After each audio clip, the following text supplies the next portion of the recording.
Hello, folks, and welcome back. It's time for us to get going with our next session. And this is Rom Gayoso. I am going to share my screen.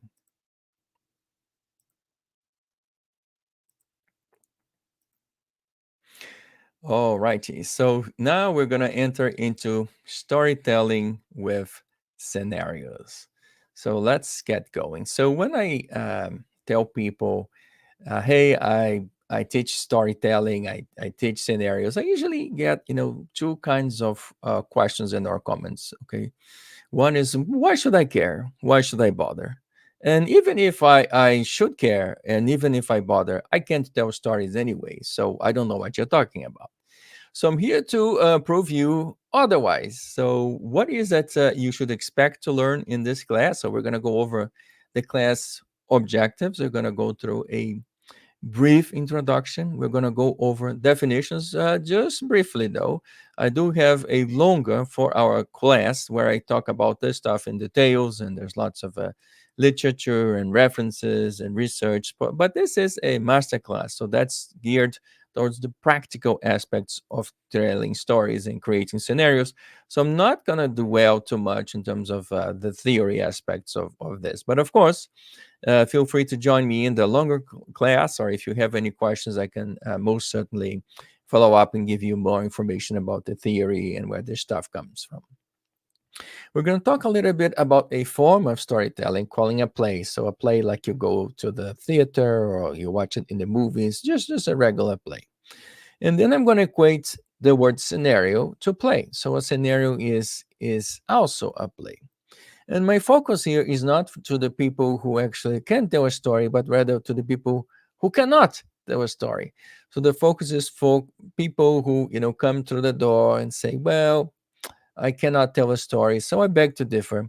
I will make sure you come out of this class knowing how to tell a story a couple of different ways. So let's get going. So, my objectives in this class. So, again, the first one is a practical approach to scenario planning. We're not going to be covering, theory or where, things come from. Again, if you need that kind of information, feel free to, follow up with me and I will share that piece of information. So, what is the goal of this class? Well, really, the goal is to help you create a story about your business and hopefully a story that sells. So this is a business approach to storytelling, and I want to, teach you the craft of storytelling with the goal that you're going to use it to sell your products and or services. And then, of course, let me address the first comment or question I usually get is that why should you care, really, right? So I just want to remind you that behind every successful brand or a product, a venture or a service, right, lies a compelling narrative, right? A story that resonates with audiences on a deep and emotional level. So again, the goal here is to create that narrative that will become all evolving and it will help create that connection between the people you're trying to serve and your product and your service, right? So I usually start with the very beginning, which are the story's five whys. So why should you care? Well, first of all, we're going to go over the five whys. So building emotional connections, making complex ideas accessible, differentiating your brand,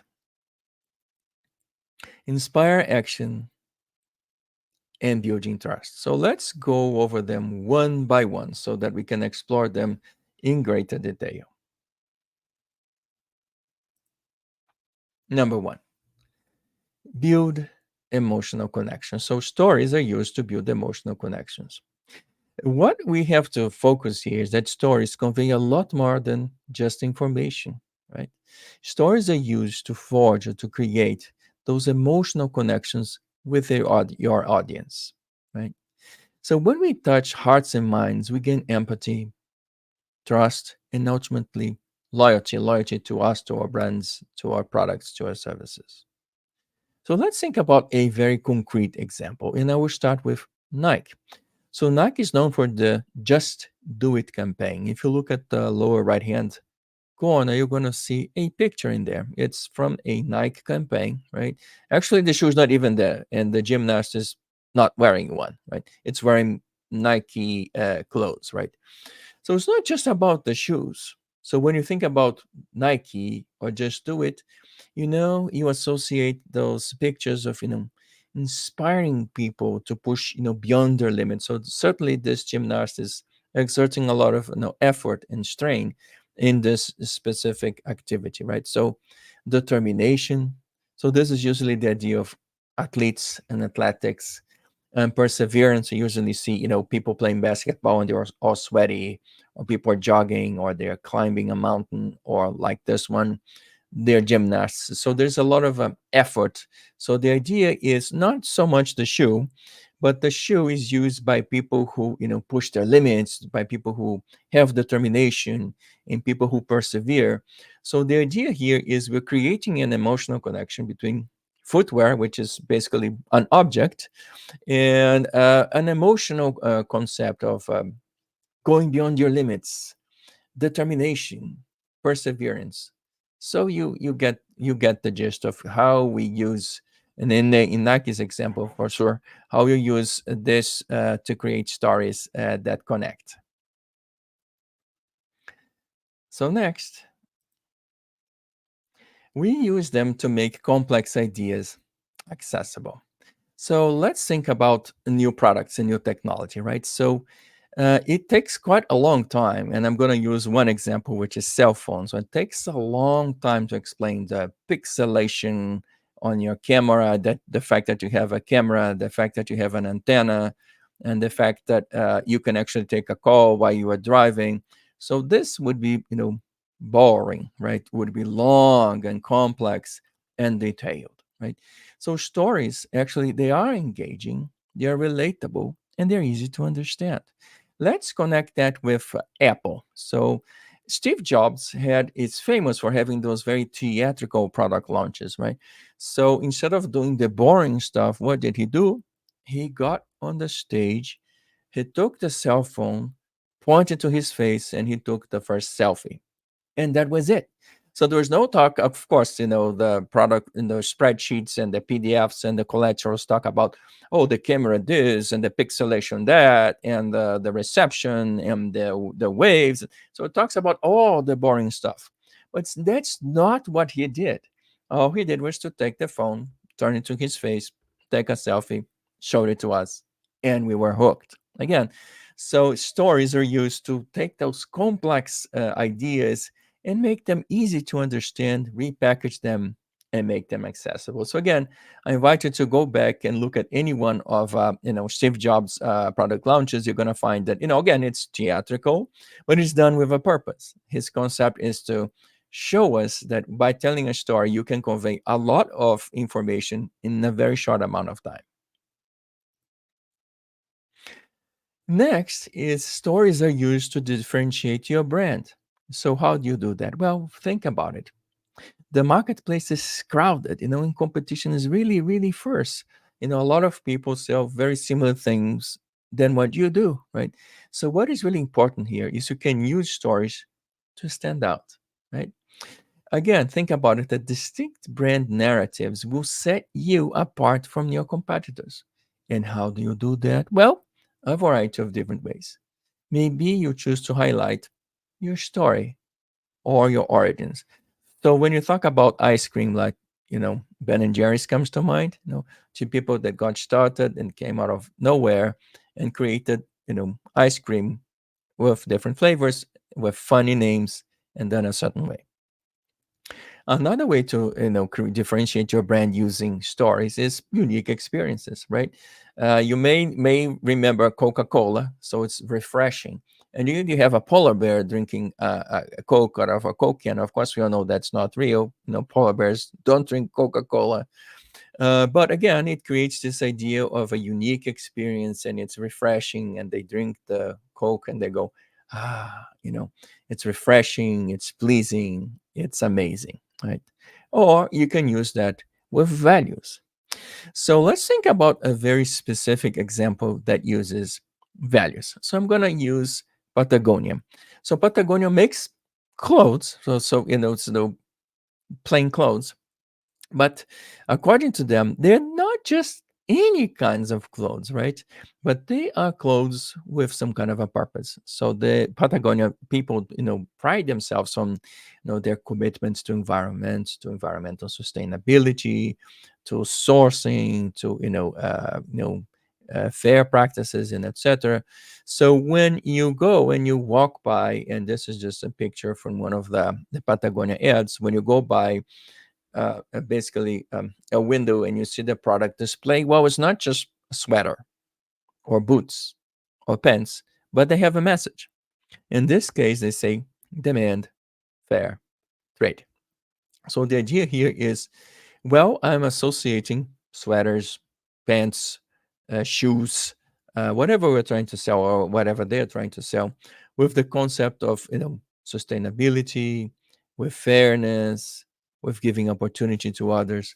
So again, we go back to the idea of we use stories to differentiate our brands.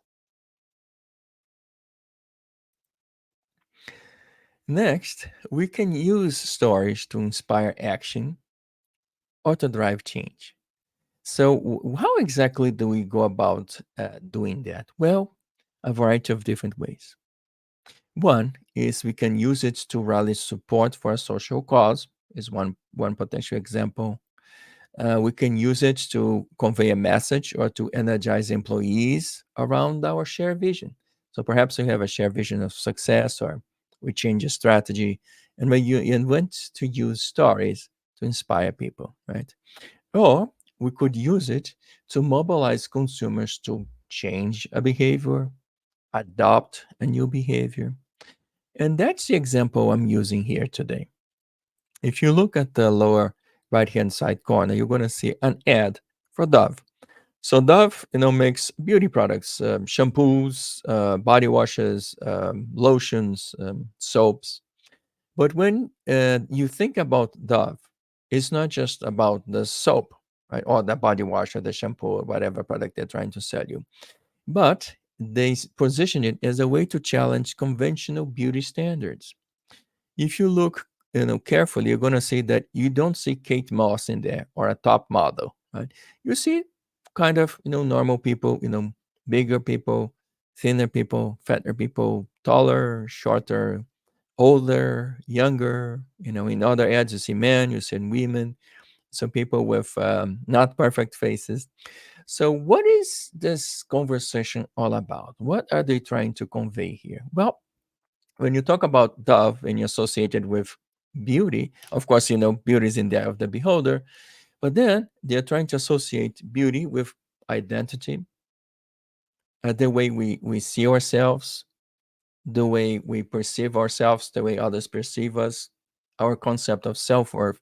So again, you took a soap bar, a bottle of shampoo, a bottle of cream, or whatever you're trying to sell, and you create a story around it, and one that inspires action or drives us to think about, so what is beauty? How do you identify? How do you see yourself? So use the soap and the bottle as a tool for self reflection. So again, they're using their product and they're using a story to send us a different kind of a message, which is perhaps we should think carefully or reconsider our ideas of beauty.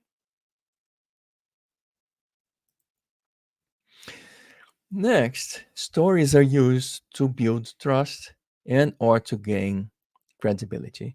So first of all, I would like to remind you that we do live in times of skepticism. So we're very skeptical. We're societies that doubt and put question into everything. So how do stories come to play? Well, they do humanize brands, right? They are used to create this kind of a bond between humans and the brand's products or services. They're used to showcase values, they're used to establish connections. So how do you go about, building trust or gaining credibility using a story? So let's think about a different example for this one. So I'm going to use Airbnb. So what you see here on the lower right-hand side corner are two ads from Airbnb. So what is Airbnb trying to get us to do anyway? Well, so basically, you as a guest, you go to somebody else's house, right? So you are a stranger in a stranger's house. And if you're a property owner, right, we're welcoming strangers into your home. So how do you go about, a stranger going to your house and you as a stranger going to somebody else's house? That's kind of hard. That's kind of complicated. So the first ad, the one on the right, says, our guest room is paying for our wedding. So those are clearly the property owners, a young couple. They're trying to get married and they need money. Well, why not use Airbnb? So have an extra spare room in the house. We'll rent it to somebody else. And with that money, we'll be able to, get our wedding taken care of, start a new business, buy a new car, buy new clothes, buy whatever you want. So they're showing the property owners, well, there's a reason why you should do that. So they're creating an emotional appeal. Well, you do have goals, don't you? Yes, I do. Well, we do have a spare room in your house. Yes, I do. So put that spare room to work for you. Fine. And the one on the left is basically geared towards the consumer, the one who will be renting the room in your house, right? So here's a picture of a dog, right? So usually when you try to rent a room in a hotel, they say, you cannot bring dogs, you cannot smoke, you can do this, you cannot do that. But so let's pick the dogs because pet lovers have a connection with their pets. So the idea is, okay, I'm gonna go to some other place. I want to bring my pet along. No, hotels I have to call them. One says yes, the other says no. How about I go to Airbnb? Yes, we can take care of you and we can welcome you and your pet. So the idea here is creating a connection with people who have dogs and cats and pets. So we're appealing to the emotion. They feel connection to their pets and they want to make sure they bring them along. So, well, I'm Airbnb. I can accept your dog. I can accept your cat, your fish, or whichever pet you're bringing to the house. Well, you get the story. I'm going to switch gears a little bit and start talking about definitions of scenarios. Again, I'm not going to go into great details on the theory itself. So again, we're going to keep it on the practical side. So again, when you think about the word scenario or screenplaying, it's just a derivative word from a play or a script, right? So scenario planning is actually a body of knowledge that sits within the strategic planning process. So we use scenarios or plays to think about strategy. So let's talk about where this stuff really came from. I'm going to use two different definitions. So the first one is from the original creator of this methodology called Herman Kahn. Right? So he says scenarios are attempts to describe in some detail a hypothetical sequence of events that could lead plausibly to the situation envisaged. So basically, you start with a situation and you imagine a sequence of events, and then you ask yourself, well, where's this leading? Where's this going? And then you look at the destination and you note observations about that. The second definition, what is just a work definition, we say scenarios are alternative, plausible, and consistent pictures of the future and the description of development paths of possible futures built on the present situation. So this one has a bunch of things in there, and let's start from the beginning. So scenarios are alternative pictures. So, well, meaning in more than one, and it's not what you expect, but you're going to think about alternatives. Second, they're plausible. So they must be logic or logically derived. So we're not going to say, well, the Martians landed. No, we need to use plausibility. So it's something logical, something different from the norm, and they have to be consistent. And notice the use of the word picture. So we need to convey a picture or a complete view of what you're trying to describe. So if you think about pictures, and we're going to have several examples of pictures in this class, right? We're going to describe these events. We're going to create a picture, and then we're going to say how those pictures will evolve. Let's talk a little bit about the focus. So, again, originally, this tool was created for military applications, so wars, geopolitics. Again, this is a business class, so we're not going to focus on military or what one military does or another does or wars. So, our focus here is on business, so civilian applications of scenario planning, commercial applications. So, again, let's go back to the original thought of using stories and plays to create a bond between you and the consumers, between your product and service and the consumer. So that's really my goal. Again, not going to go to wars and stuff like that, but I'm going to remain in the business arena. So let's start diving a little bit about a play. So let's talk about the basic features of a play.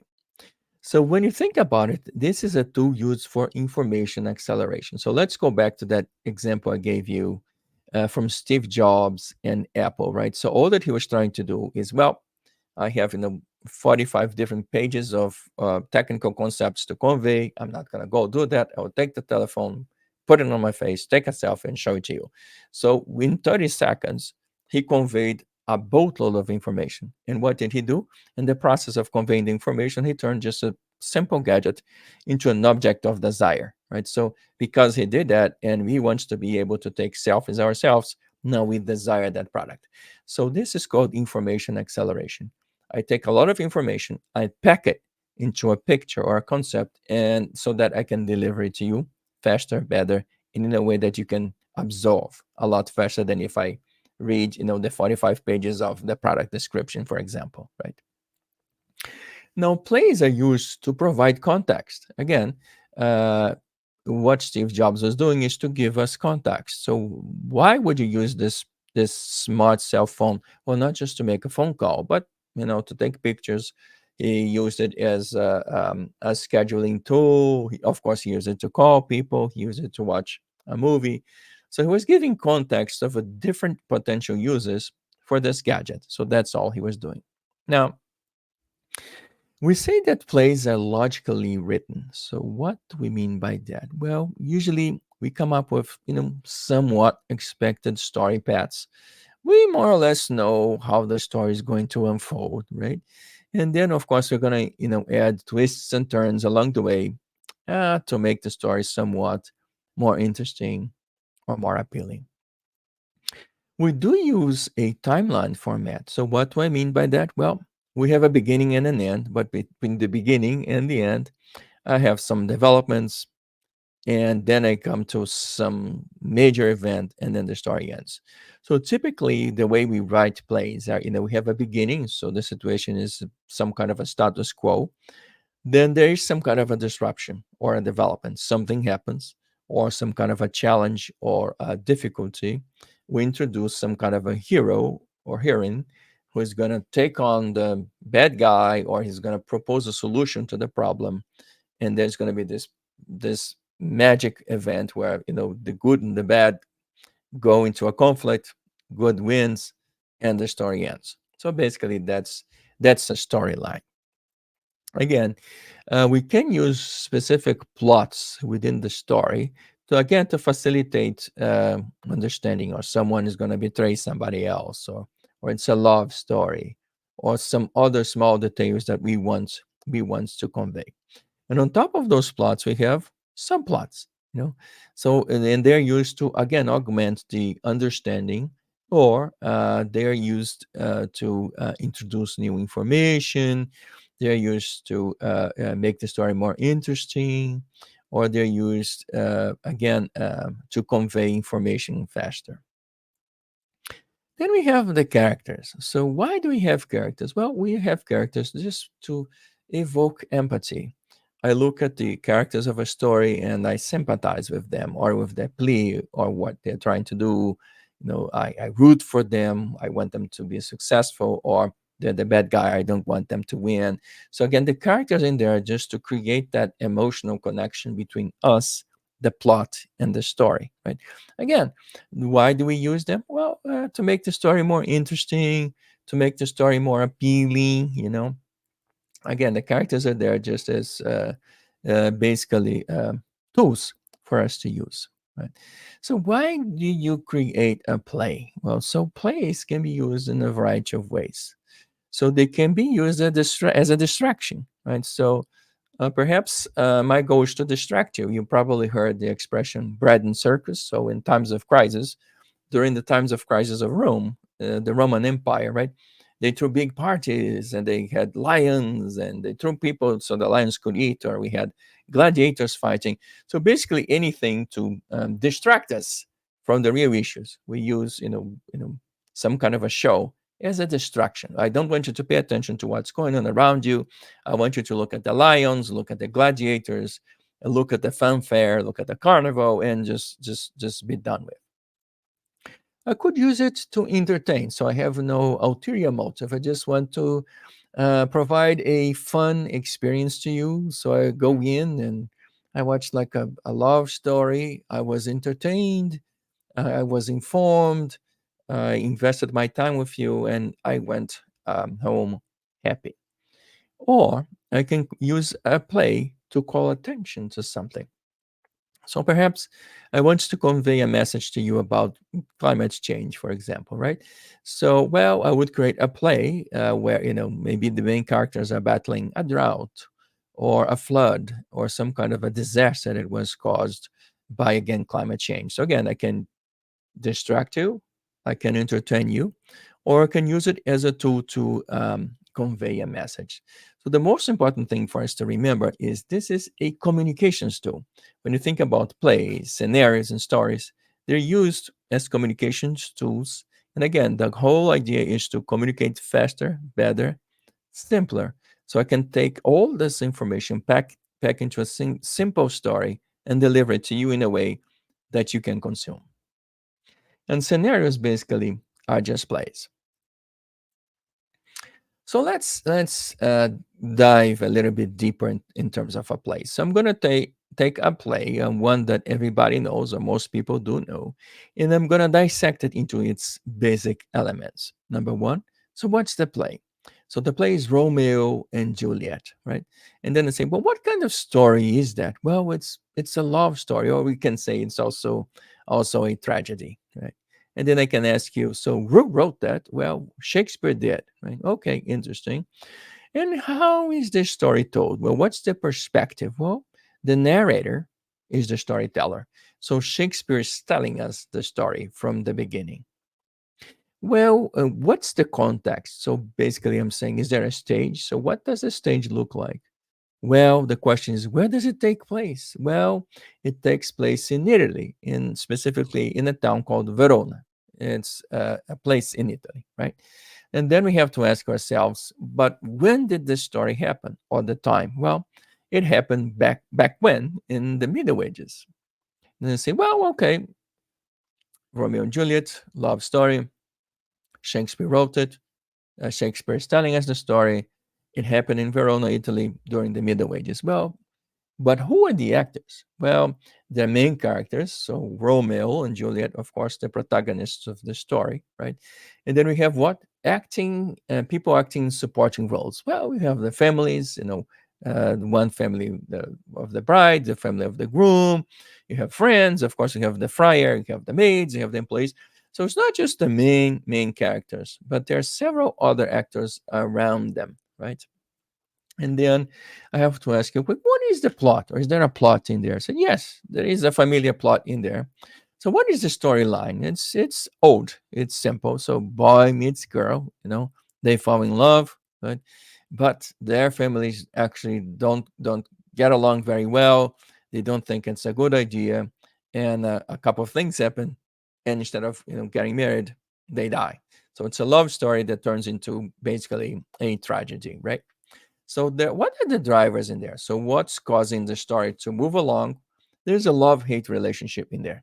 There's love between Romeo and Juliet, but their families actually hate each other. So there's this dichotomy. You have love in one hand and you have hate on the other.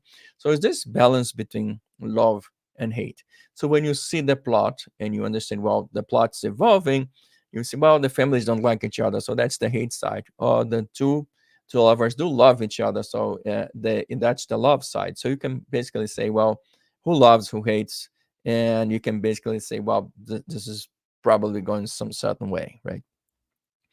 And then we have to ask ourselves, so why is this story memorable, right? So why to this day, it was written, in the Middle Ages, why to this day we still read this story? Why is this story memorable? So the last question is actually fairly important because it's going to help guide us thinking, well, we have to create stories that connect to our brands, products, and services, but they have to be what? Memorable.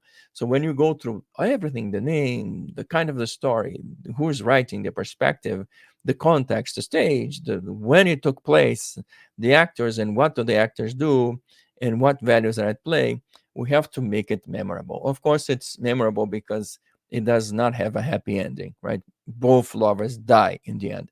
So it was actually kind of a tragedy in the end. So again, it's memorable because of that. So we maybe it's the twist, maybe it's the plot, maybe it's the characters, or maybe it's the ending. But again, we have to ask ourselves, why is this story memorable? So let's go back to the original story and ask ourselves, well, let's go through those same elements of the play. So let's start with its name. So it actually was a book written by Herman Kahn called Thinking About the Unthinkable on Thermonuclear War. So what kind of story was that? Well, it's about conflict and war, basically. Who wrote it? Well, the author was Herman Kahn, the original creator of scenarios, right? So, what is the perspective? Well, the perspective he used was the West. We're looking at the story from the West's perspective. So, what's the stage? Where's this story taking place? Well, several different stages actually. It was a worldwide kind of a play. You have Central Europe, you have the Pacific, we have Korea, North Korea, South Korea, you have Cuba. So, you have different places where the story is taking place. Right? And what was the timing of the story? Well, it happened, back when, and back when I mean in the 1960s.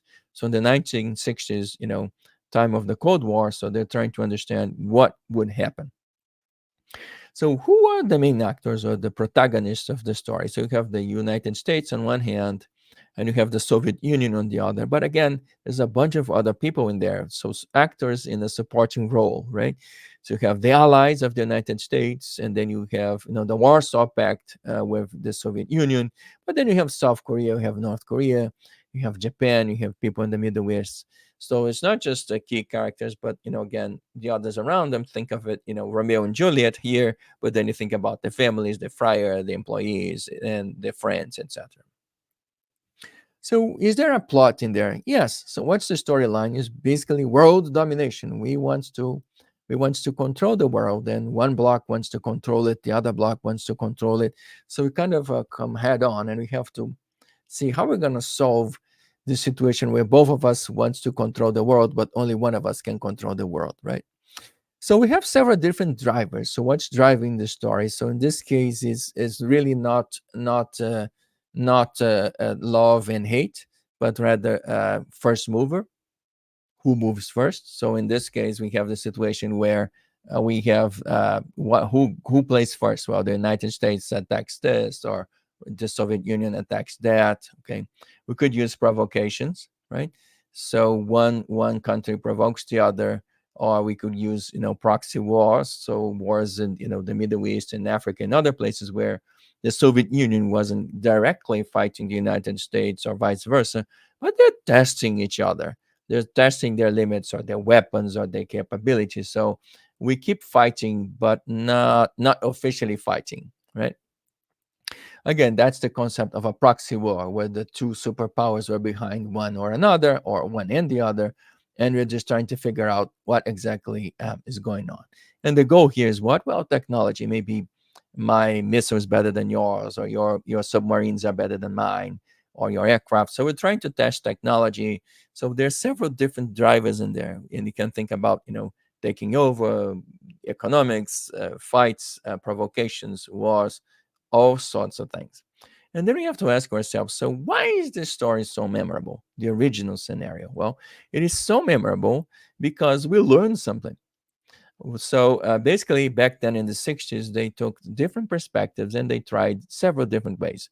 Russia invades Poland, or Poland invades Germany, or Germany, our troops in Germany or West Germany invade East Germany, or Cuba attacks Florida, or we attack Cuba, or North Korea invades South Korea, South Korea invades North Korea. So we tried several different ways, and the result was the same. We learned one thing out of the story is no one wins a nuclear war. And how do we know that? Well, we're still standing today, so nobody pressed the red button. Why do we do that? Well, because at that time, before the 1960s, we thought someone could win a nuclear war. Someone could, if they fire first, so the first mover, or if their missiles are better, etc. But then all of the scenarios ended with, a devastated Earth. And then we thought, well, perhaps we shouldn't go that way. And the Soviets thought, well, perhaps not such a good idea. Let's just keep dancing the way we are, and let bygones be bygones. Cold War still lasted for half a century, but we actually did not destroy the world. So again, why is the story memorable? Well, because we learn no one can win a war, at least a nuclear war. So let's take the same concept and use one example of a business. So again, the focus here is on businesses, right? So let's use perhaps the most well-known example of a business application of scenarios, and that is by Shell Oil Company. So what drives the scenario is a series of strategic questions, right?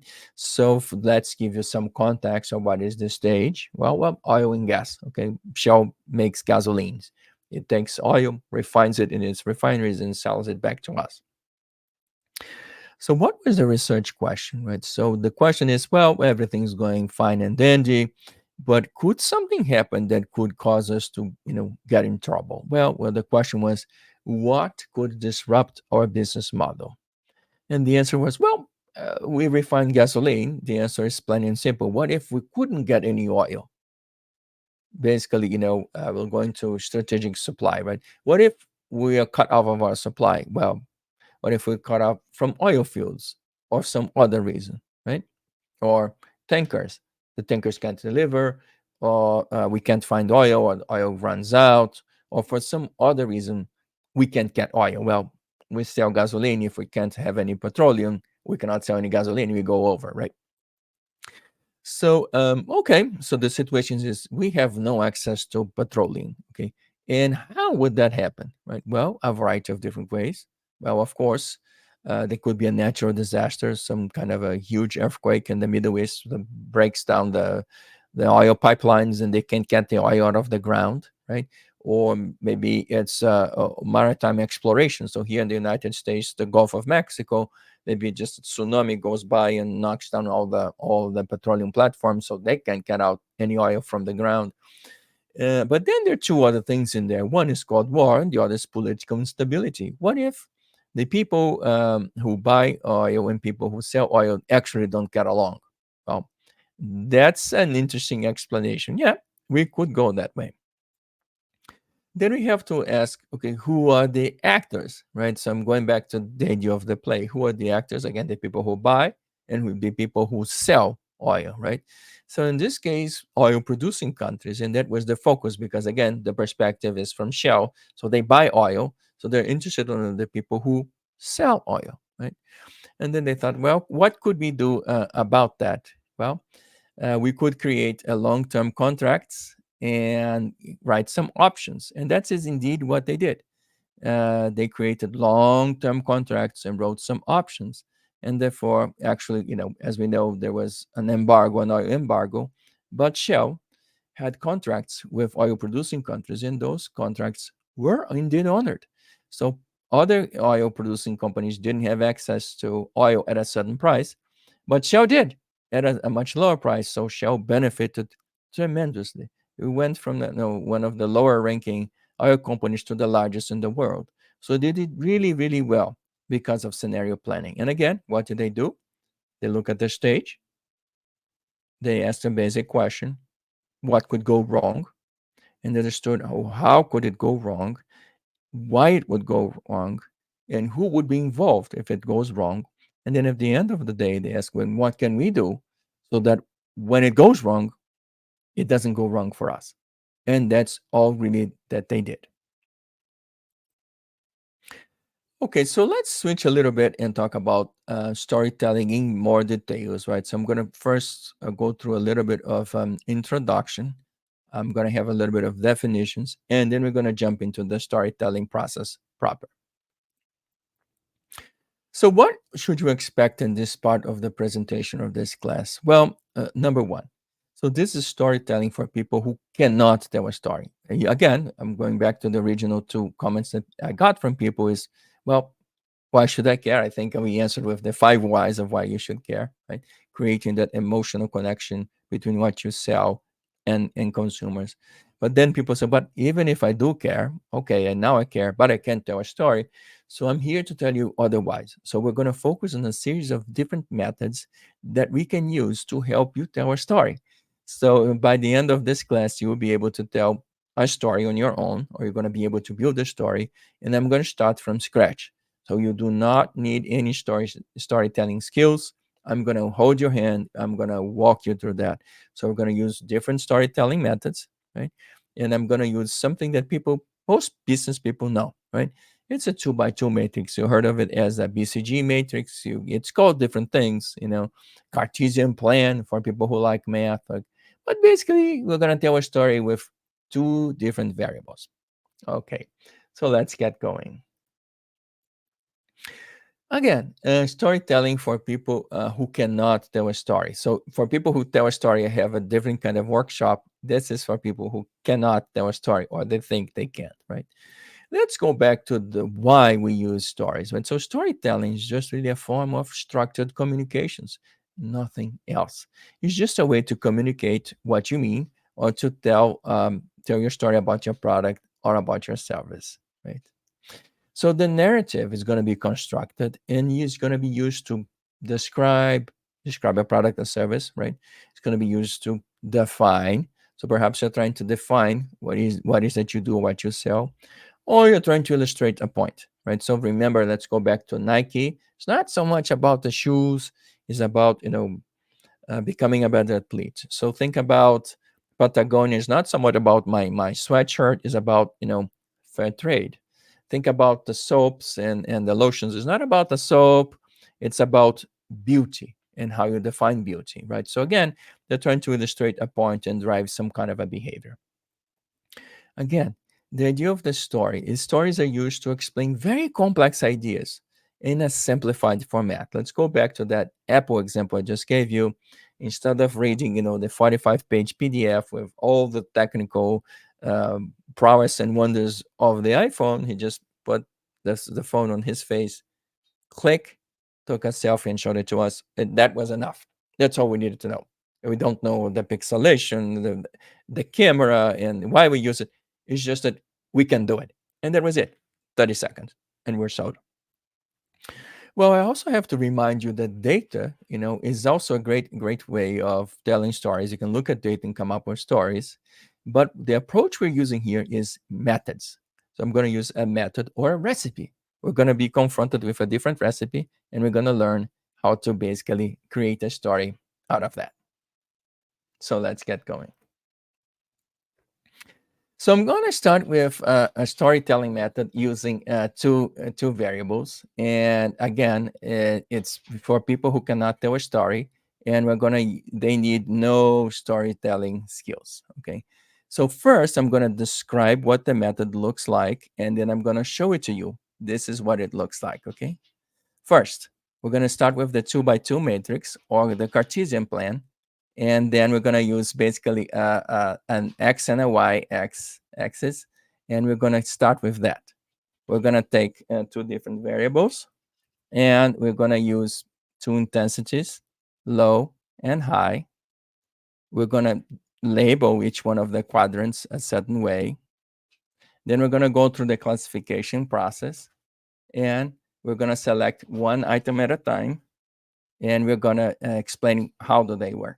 Okay, in the end, we're going to label them, we're going to tell a perspective, and we're going to name them so that we can go back and understand how the story works. So let's get going for a second.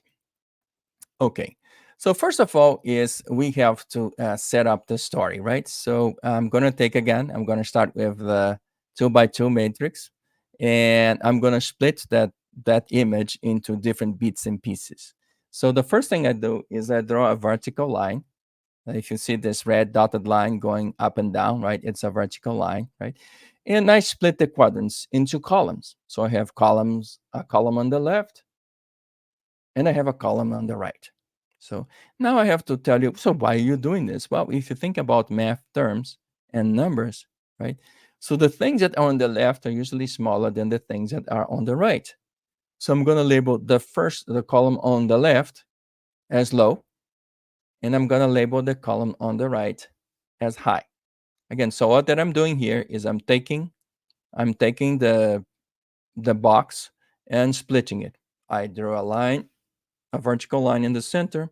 I have left, I have right, and I'm calling them what is on the left is low, what's on the right is high. So I'm going to repeat this process, but I'm going to do it differently. So this now, what I'm going to do is I'm going to draw a horizontal line on that box. Okay. So now what do I end up with? Well, if I cross the line horizontally, you have quadrants split into 2 rows. So I have one on the top and one on the bottom, right? All that I'm saying here is that the one, the 2 rows that we see there, one at the bottom, that's low, and it's smaller than the one on top. So the one on the top is higher than the one on the bottom. So now we have to kind of put this picture together, and this is what I did. So I used created 2 columns, right, and then created 2 rows. Now I have to go around and I have to label each one of them. So let's stop at the upper left hand side corner, right? So if I look at this, so this is low. If you look down, right, for the horizontal, but it's high for the vertical. Then what I would do is I'm going to move to the second one, right? So that is high on the top and high on the horizontal. Then I'm going to go to the third one, right? So now we have what? I have a low for the vertical and I have a high for the horizontal. And then I go to the last box where I have a low for the vertical and I have a low for the horizontal. Okay, now that I understand what the boxes are, I have to start my exercise. And how do I do that? Is I'm going to have to, number one, pick 2 drivers. So, what are the 2 things I'm going to use to tell the story? And I decided for 2. I'm going to use temperature and humidity. So, basically, how hot and cold a place is and how dry or wet a place is. Okay. So, let's start with just that. So, I'm going to put, if you look at the verticals, and I use cold and hot. So, cold is the low temperature and hot is the high temperature. Next, I did the same thing for humidity. I say, well, wet and dry. So if you look at the column here, it says dry, and the other column says wet. Now I have a combination of different boxes, right? One is dry and hot, the other is hot and wet, one is, wet and cold, the other one is cold and dry. Now that I have those 4 boxes and they're labeled, now I can take descriptive elements or items and I'm going to throw them or position them at specific points inside the table. So the first one that I'm going to use, and I'm going to use a list of them, is called the biome. So I'm going to look at this and I'm going to ask myself, okay, which place is dry and hot? How to describe a place that is dry and hot? Well, that's a desert. Okay, so I put the word desert in this upper left-hand side corner. Now I'm going to move to the right and I'm going to ask myself which place is hot yet wet. Hot and wet, well, could be a rainforest. So I put another yellow sticker in there that says rainforest. I'm going to move to the lower right-hand side corner, I'm going to say, which place is cold and wet? Well, that could be the temperate forests. And I put that on this lower right hand side corner. And then I move to the left and I ask myself, which place is cold and dry? Well, you guess it right. It's the permafrost. Going back to Arthur's mammoths wandering on the permafrost. So they're wandering there. Next, I'm going to take now an animal. And I'm going to ask myself, well, what kind of animal lives in a place, starting at the upper left hand side corner, in a place that is hot and dry? Well, scorpions do live in deserts. So I'm going to put a scorpion next to the desert. Then I'm going to move to the right and say, which kind of animal lives in a place that is hot and wet? Well, what kind of animal lives in the rainforest? Well, many, but a monkey. Monkey comes to mind. Well, a monkey lives in the rainforest. I'm going to come to the lower right hand side and I'm going to ask myself, what kind of animals live in a cold and wet place in a temperate forest? Bears, big bears do. So I'm going to put a grizzly bear in there. Then I'm going to come to the last box on the lower left hand side and ask myself, well, what kind of animal lives in a cold yet dry environment? Well, a tiger does. I'm going to throw a tiger in there. So I started with the biome. I went to the animals. Now I want to add another thing. So I want to add plant life. So I'm just showing it to you because I can add as many things as I actually want. I already have the two variables and the highs and the lows. All that I have to do is to keep throwing things at this, and I know where I'm going to place them.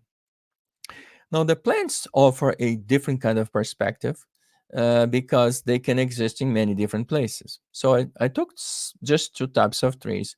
I started with, well, palm trees.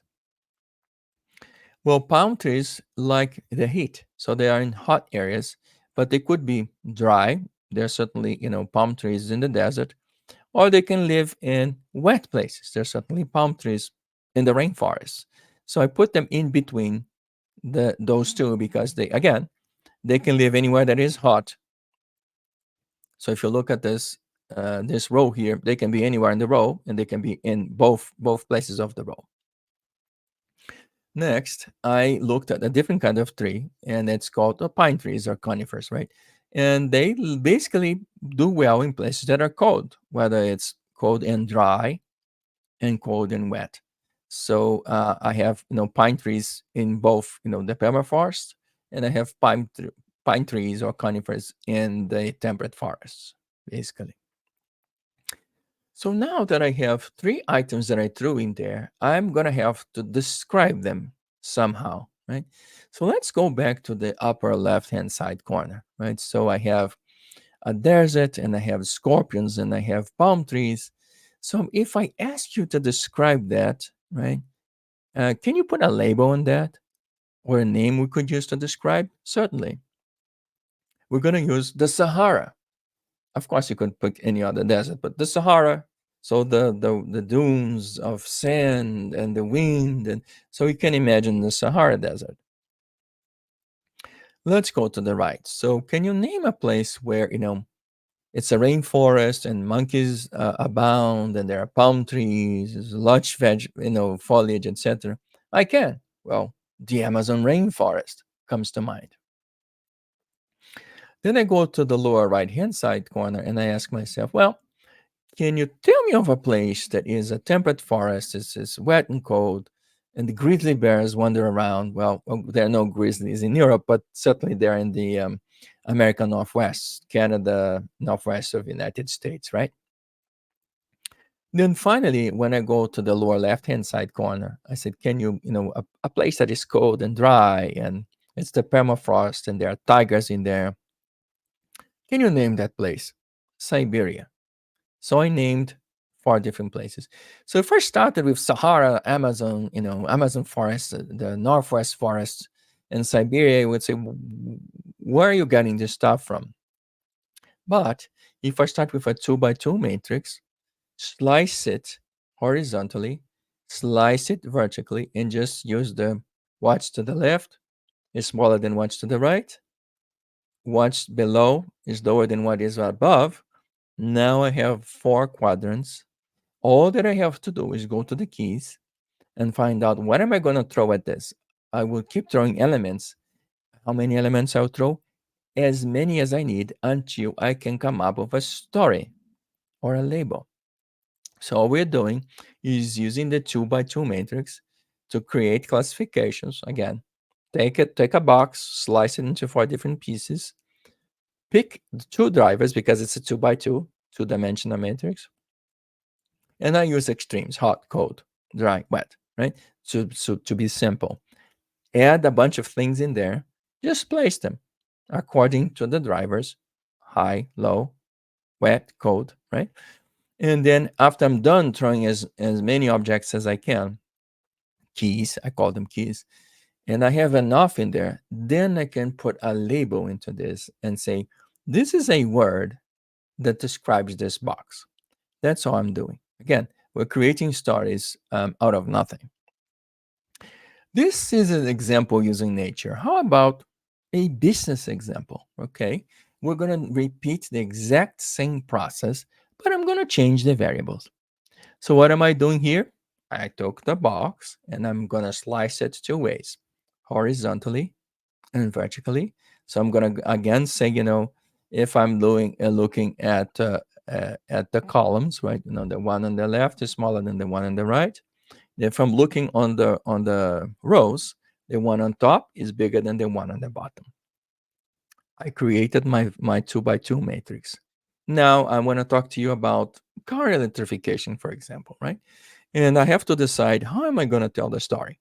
Well, I'm going to have to pick 2 different drivers. And in my case, I picked oil price, right? So depending on the oil price or the price of gasoline, we may or may not want to switch to an electric car.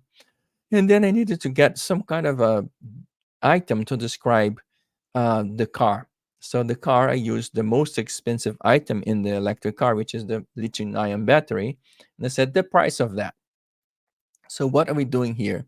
We are creating a juxtaposition between the oil price, costly or cheap, and the price of the most important component or the most expensive component inside of the electric car, the lithium-ion battery.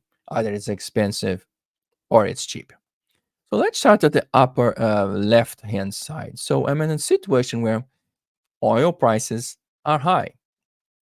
And if you look down in this situation, you know, the battery is cheap. So cost of gasoline high, cost of electric car low. We all switch to electric cars. Then let's move to the one on the right. Well, what happens here? The price of oil is high, but so is the price of the lithium ion battery. So there's not so much of an incentive. Why should I really switch from my gasoline car to this electric car? I am not so sure. So just a few cars are gonna be, switched. If I look at the lower left-hand corner, right, and I say, well, the price of the lithium-ion battery is exorbitant, so it's too expensive, and oil is so cheap, right? If gas prices were at $1, no one would buy an electric car because we don't feel the need. So in this world, no cars would be, electric because again, the price of the electric car is too high and gasoline is too cheap. Then I come here to the lower left-hand side corner, right, where I say, well, gasoline is cheap, and so are the batteries. So maybe some people will buy it and just for the sake of it, or they're environmentally conscious, or they bought because they like it, or the design is interesting. So some cars will be sold. So we envision situations where all cars become electric, where no cars become electric, and then we had some in between. A few cars are electric, and some of the cars are electric. Then we come to the last part of it. So, can we tell a story with that? And the answer is yes. We're going to put a label in there. So, we're going to add perspective. So, you see the smileys in there, right? So, I have happy and not so happy, sad and not so sad. So, as I place my labels, you will be able to tell exactly my position. So, in this example, I use the quarter one, so where all cars are electric, and then put a happy face. So, you can probably infer that in this case of the storytelling, I'm trying to tell a story where I want all cars to become electric, and I'm happy with that. Then I go to the situation where the few cars are electric, and I have this kind of a squiggly face that is not very happy because very few cars are electric, right? Then I come to the lower right hand side, and I have this very sad face where I'm very unhappy because no cars are electric, right? And then I have this final situation here where some of the cars are electric, so I have this kind of a neutral face. Mm, I wanted all cars or most of the cars to be electric, and just a few of them are. So I'm not happy. I'm not unhappy, but I'm not exactly happy. So we went from nature to a business application. So again, car electrification. And I used, again, the same kind of a process. I started with a solid box. I sliced it horizontally. I sliced it vertically. I created four boxes of the 2 by 2 matrix.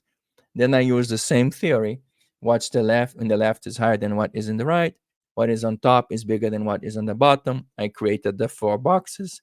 Then I chose my drivers. Price of oil for the price of gasoline, and the price of lithium ion batteries for the price of the car. And then I just look at each one of the quadrants and I ask myself, what happens when price of gasoline is high or low, when the price of the battery is high and low. And we went one by one until I populated all of the four quadrants. At the end, I decided to tell a story, right? So think about it. So in the label, you see my perspective. So maybe I am environmentally conscious because I put the happy face on Q1. What if I am the oil industry, right? What if I'm Shell Oil? Perhaps I don't want that, so I put that as very sad, and I put no oil, no cars are electric, and very happy. So again, you can tell my perspective or how I'm telling the story just because I labeled it in a certain way. But I guess you get the idea. So first we started with two variables, so I could compare one and the other, but there are many different ways or other methods that we can use in order to explain or to tell a story. So it's storytelling with one variable. So in this case, I'm not comparing two things, I'm just going to use one thing.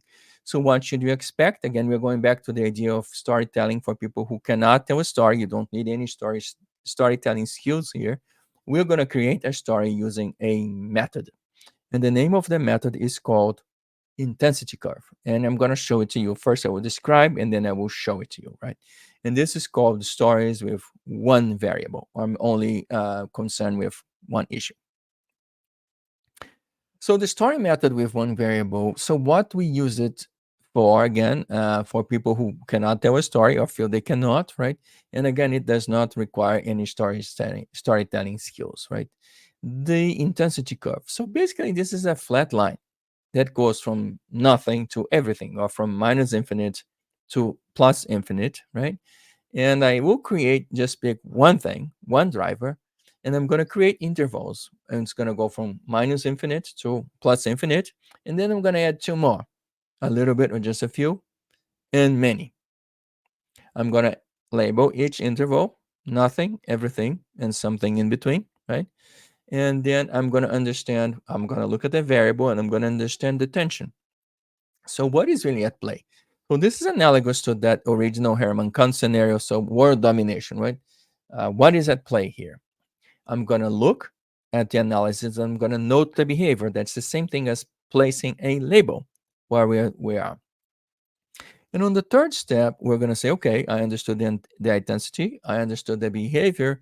Then I'm going to ask you, how do I go from one place to the other? How I go from A to B, from B to C, or C to D?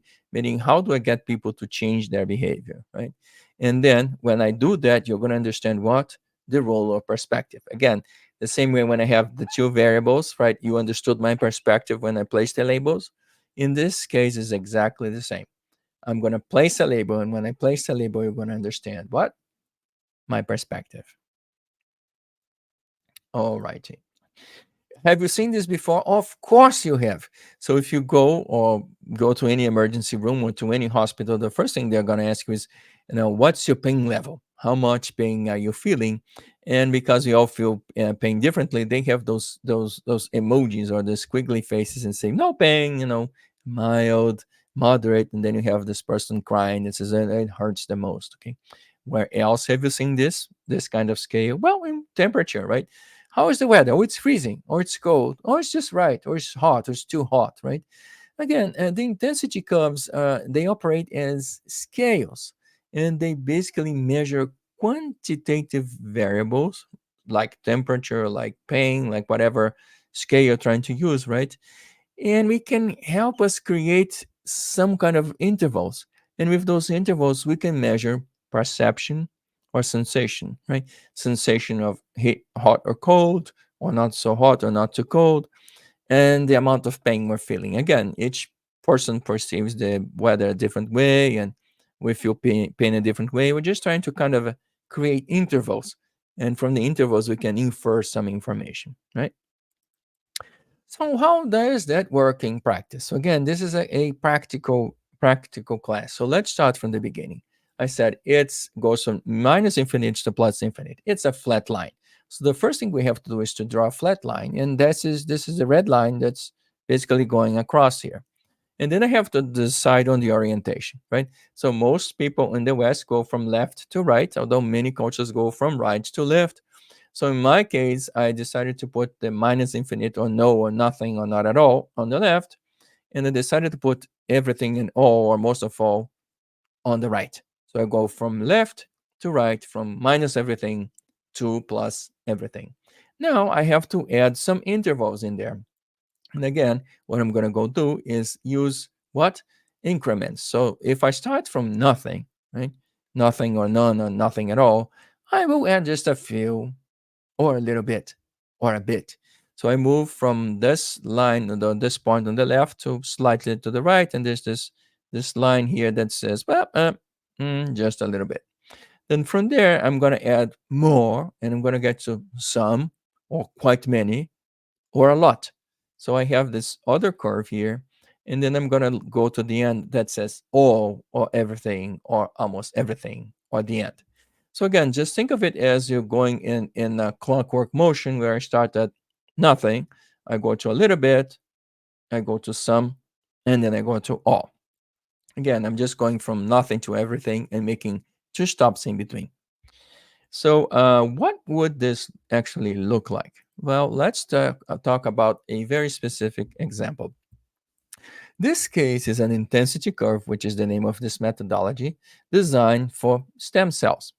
So, what is the issue here? Well, in stem cell research, in order for us to do the research, we actually have to extract pieces of the cell. So, what happens when we extract the stem, which is a specific part of the cell?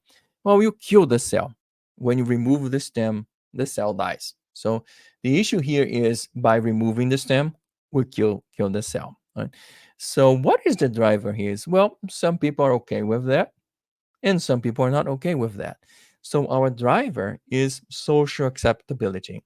How acceptable it is to this culture to the other culture that we kill the cell. And by the way, a stem cell is extract to a human cell, so basically we're terminating a life. We're killing a cell that is viable. And then we're going to have to decide we're going to go from point A to point B to point C, right? So let's start at the bookends. So let's start at the left hand side. Again, I'm going from left to right, and I ask, we have to harvest cells in order to get the stem. How many can we harvest? And people say, no, none. None is the answer. Let's go to the other bookend, and I say, how many can I harvest? The answer is anything that you need or all that you need. So we go from nothing to everything that you need. So you have your bookends. Left is nothing, right is anything or everything. Then I'm going to move from left to right. So the first thing is, well, how about I just take a little? And how about I take a lot, but not exactly everything that I needed, right? So now I have no cells can be taken, a few cells can be taken, a lot of cells can be taken, and take anything you want, right? Now I'm going to have to describe this or put a name, right? If I tell you, well, no cells can be taken, basically what I'm saying is, well, life is sacred because you are killing the cell when you remove the stem. I don't think that's acceptable. No, not at all. So life is sacred. So that this kind of society or this country does not accept the taking of a life for any reason. When I go to the first step from A to B, so I'm going to go from nothing to a little, well, that's some kind of a compromise. Some societies can compromise, right? For example, us in the United States, right? When President Bush back then signed the first legislation, we could take 30 cells, but not more. So we found some kind of compromise, it's just a little bit. We can take some, but just a little bit. Other countries decide, well, you can take more than that, like, for example, China. And then we go all the way to the end where we find South Korea that says, well, now we really believe in the advancement of science, and therefore we'll take as many stem cells as we need, meaning we're going to terminate as many cells as we have to in order to achieve our scientific goals. So we kind of have labels in here. So the first one is life is sacred, right? Again, I'm deriving that because we said, no, you cannot kill anyone, no termination of any cells. I go to, well, let's make some kind of a compromise, right? I can compromise between a few cells. Then I move to you can take more, right? So as the truth is relative. Yeah, we are terminating a cell, but we see this benefit here. And I go all the way to South Korea, where I say, take as many cells as you need, just deliver the treatment, right? So what is at the tension here? What is the balance? What we're trying to balance here is the taking of a life, right? And terminating the cell versus the potential benefit. So we are moving from societies that put more all of the weight in the life, and life is sacred, to situations where they put all the weight in science. So deliver the advancement, and then we have the in betweens, the people who think it's somewhat okay, and the others that say, yeah, I see a lot of the benefit, but just don't go around rampantly killing cells. So now that we understand how we did it, what we did, and we understand the tension, right now we have to add a little bit of the perspective. So I'm going to layer the perspective on top of the analysis, right? So the first thing, again, perspective is just like beauty is in the eye of the beholder. Perspective is in the eye of the beholder. So I have to label something good, and I have to label something bad. So I'm just trying to label those two things. So the first thing I need to do is to identify according to whom or says who. So my first step is to identify the actors. So remember, I have the stage here. Now I'm going to say who the actors are, right? If when I identify the actors, right, I place the questions to them so that I understand how desirable they think this really is, right? And then I have to brainstorm to you how I'm going to move from point A to point B to point C to point D, right? So if I start here on the left and I said those are societies that say life is sacred, I can basically identify this as a pro life. This is a pro life crowd. No, you cannot take anyone any one cell, right? But if I go to the other end, right? So who would benefit the most from this kind of treatment? Well, Alzheimer patients would. So Alzheimer patients, the elderly and their families. So they would say, well, go through any extent you need to go through as long as you deliver the cure or the treatment for Alzheimer's or for some kind of a degenerative disease, right? So again, we the tension here is the taking of a life versus the potential benefits. If you're one end of the spectrum, right, and you are the pro-life movement, right, saying none of this is acceptable. If you are an Alzheimer patient, you say anything is acceptable provided that you alleviate people's suffering. Now, the question is, how do we move from point A to point B to point C, right, to point D? Well, again, we have to choose the perspective, right? So if you are a pro-life or a movement or work for the pro-life movement, you want this clock to run counterclockwise, right? To the people who believe anything is acceptable, you have to say, no, no, this is quite relative, right? The people who think this is relative say, well, let's just reach some kind of compromise. To the people who have some accept the compromise, you have to say, I think you have gone too far, you exaggerated on your compromise. So trying to move the needle from right to left. Let's say you're an elderly or an Alzheimer patient or a family of an Alzheimer patient, right? If you recall, President Reagan's family was the one in the campaign for stem cell. Why? Because President Reagan had Alzheimer's, right? In the end of his life, he did not remember who he was, actually. So yeah, you want the opposite. You want people to go from left to right. So the people who are, in accordance to pro-life, you want them to, well, let's reach some kind of compromise. The people who are in the compromise environment say, well, you know what, this is kind of relative.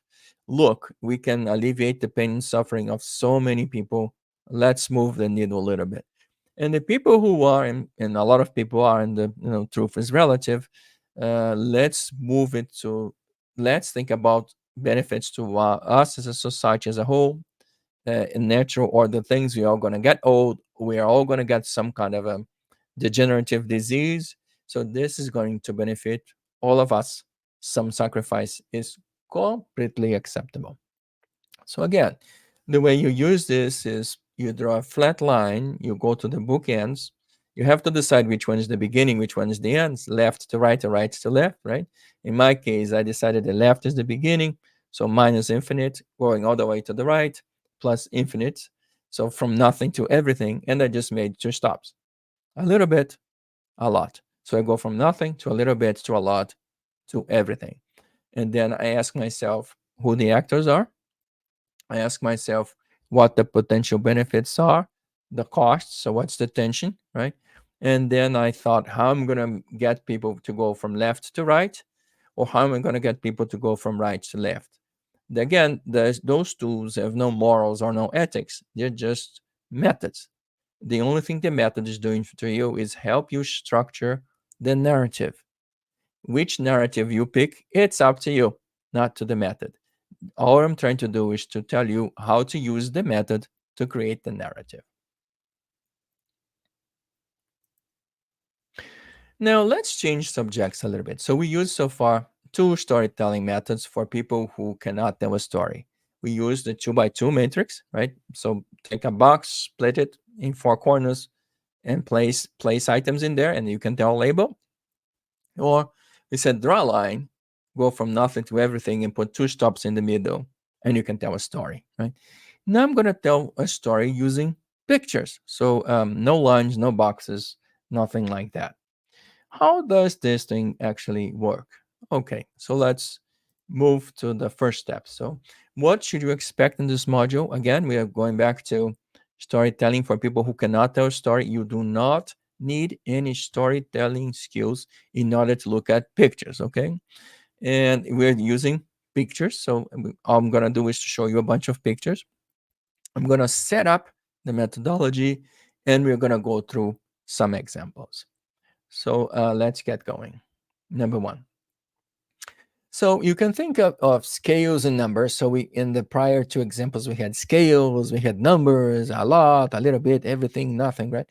But here, what we do is we're replacing them with illustrations, images, pictures, drawings. So it's going to be very similar the way we approach it, right?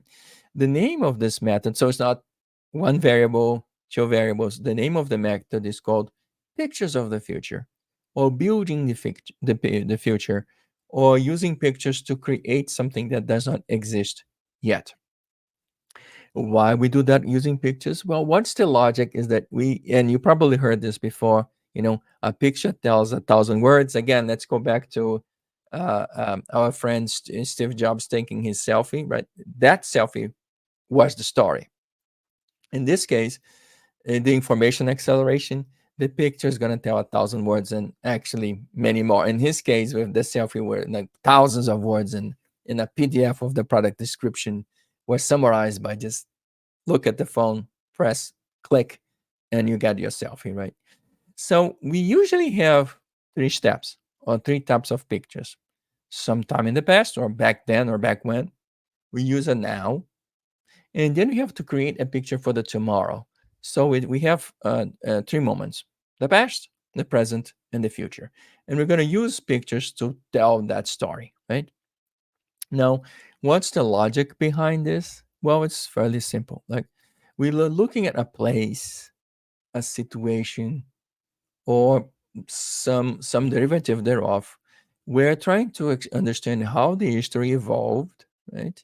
And then based on the history evolving, we're going to create some perspective or an estimation or our take on what may happen in the future. And that's how we're going to tell the story. All righty. Okay. So, what is the, let's go back to the idea of the play or the scenario, and let's coordinate storytelling with pictures to that, right? So, we start with a theme. Okay. Of course, not on any kinds of pictures, but pictures of the future, they have a theme or a central idea. So we did that in the past when you used the two variables, right? I use nature, I used car electrification, right? So there was a theme in there.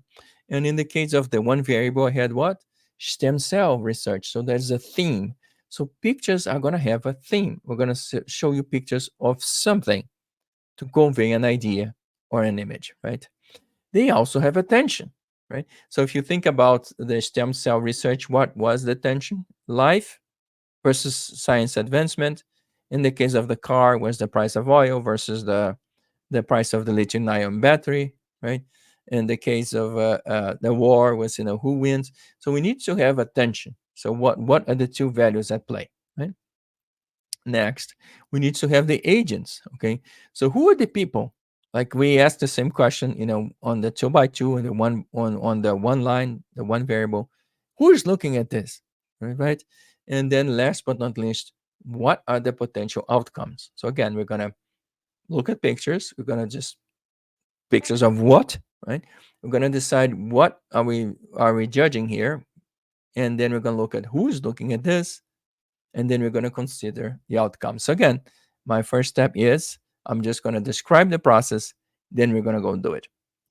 So let's start doing this. Okay, so how does exactly the process work? Okay, so storytelling with pictures, process steps, and there are 6 steps that we're going to take in order to create a story using pictures. Again, you do not need any storytelling skills, none at all. So let's just go to the steps. Number one, we have to pick a theme. We're gonna, tell a story about what exactly. And if I don't know what I'm gonna talk about, I can ask two different entities. Number one is I can ask Google, right? I can, and there are links in there. I can go to trends.google.com/trends, and then look at what's trending. What are people talking about? Oh, they're talking about the elections, fake pictures. What are they talking about? No, Google is going to give you a list of things that people are talking about. Perhaps instead of using Google, you prefer, instead of a search engine, you can use any.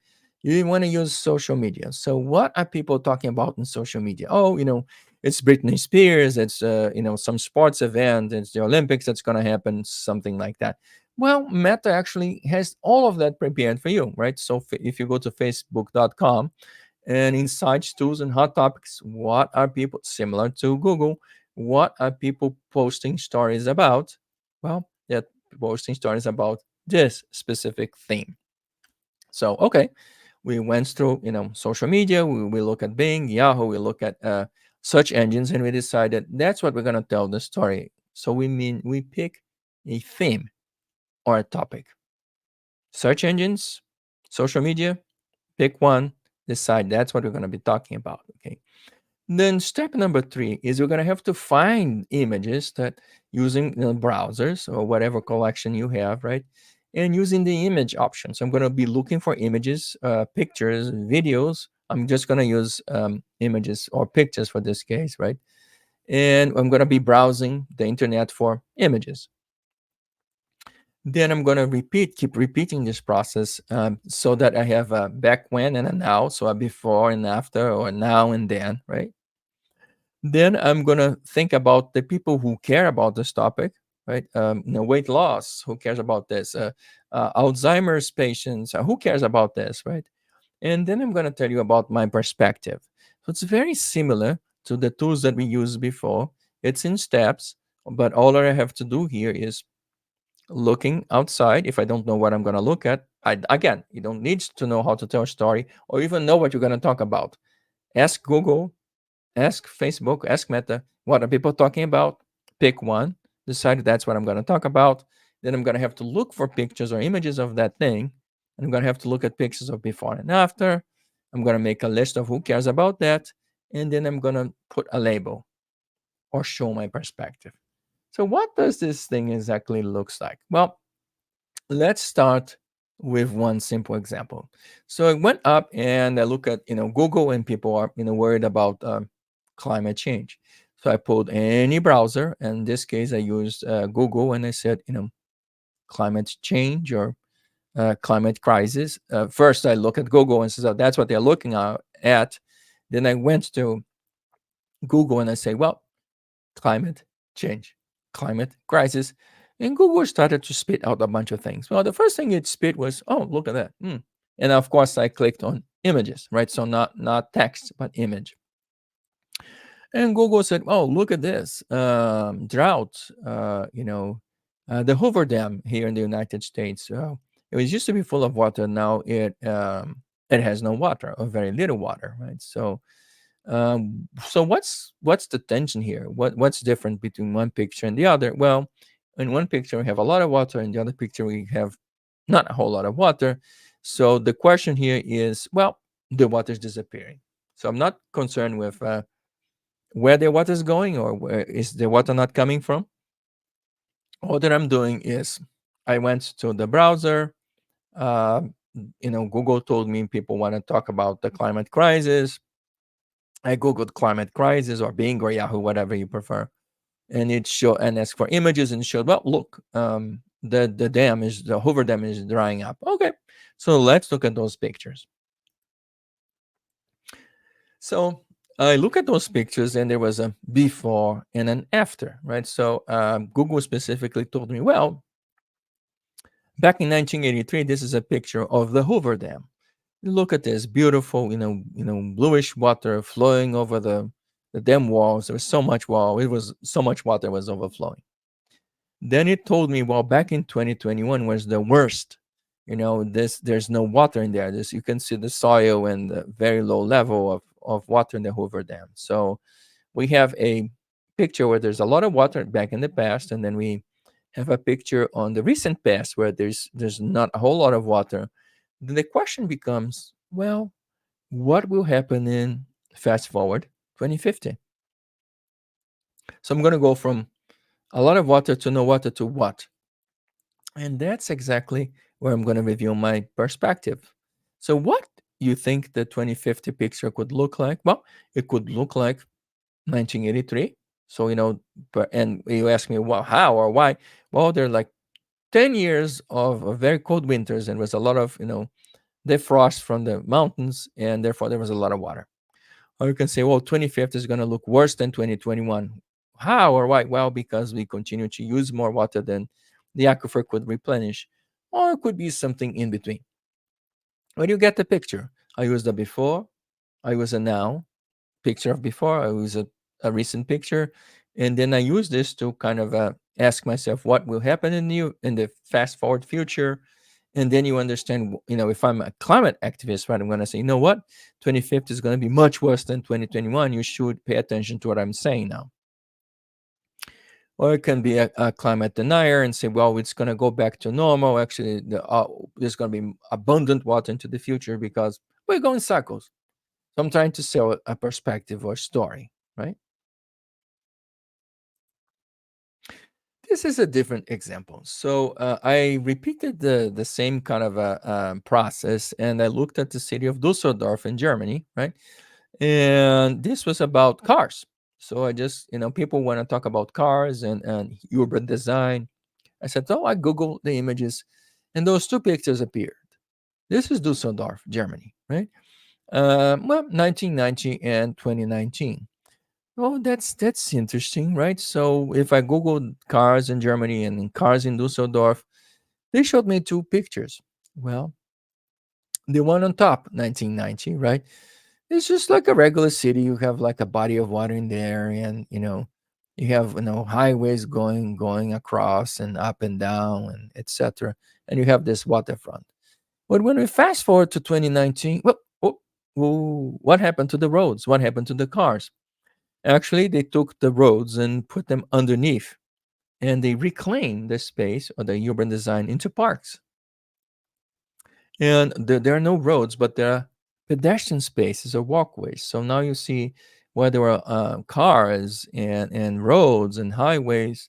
Now there are, there's greenery, and there are places for people to walk, right? So what's the difference here? Well, where are the cars? Where are the highways? Where are the roads, right? Oh, they moved them underneath. So I have a past, I have a present. Now the question is, what about tomorrow? What about 2050? Well, several things can happen. Maybe the city grows so much they need to rebuild the roads on the surface, and 2050 looks like 1990. Or we have the status quo, or you know what? The people decided that they want to have more oceanfront real estate or waterfront real estate. In this case, Düsseldorf is not in the ocean, and they tear down the walkway, and they remove the greenery, and they add more water. So have more water.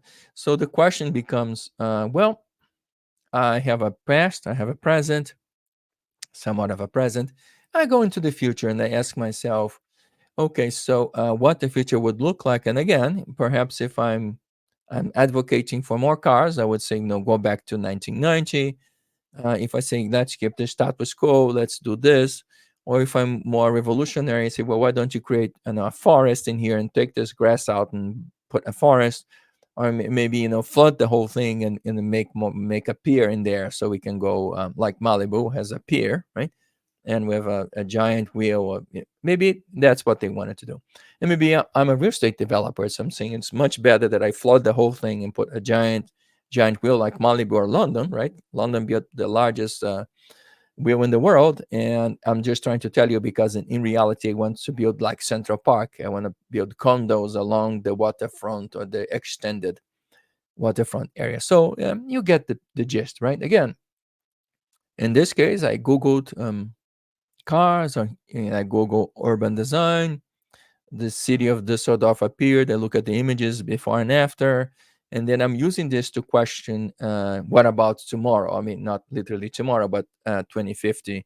And then we can say we can go back to 1990, can remain 2019, or we can continue in this progression and add forests or add more water. Now you get the picture.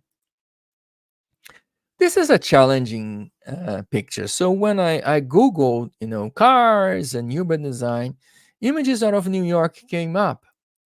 And this is Fifth Avenue and 48th Street. So what you have in 1912 is a lot of buildings and a lot of cars and some people crossing the road.